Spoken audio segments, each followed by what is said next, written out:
kings, and we ended up with Nohasim, which were the ones that combined later with Enoch's group. The Nohasim combined with the Atalans to form something, a new hybrid, a super hybrid, that was intended to be the master hybrid that would take over the planet, was called the Adam Kadmon.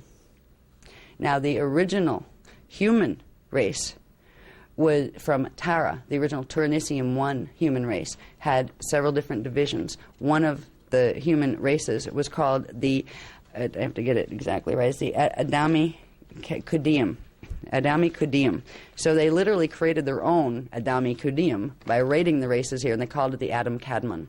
This is where the Metatronic pattern, this is where the path of Arimathea actually started.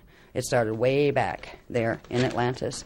Progressively, now this stuff was taking place before the flood, all right, before the flood where all the records were taken away. By the time the flood occurred, and the flood occurred in 9558 BC, it was orchestrated. There was a big rally that took place in 10,500 called the Luciferian Conquest, and this is when the Enoch groups joined with the Thoth groups, and they created the Anunnaki legions, and they combined their races to begin forming the master race, to make that Adam Kadmon race that would take over this planet.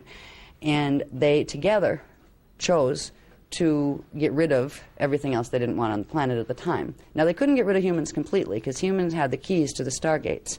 And if they didn't run those keys in a stellar activation cycle, what would happen to the planet is the stargates would not open and the planet would go into pole shift. That's a protection device that was put here. If humans weren't here, humans and indigos weren't here to run the security codes through the DNA, that meant there was something wrong.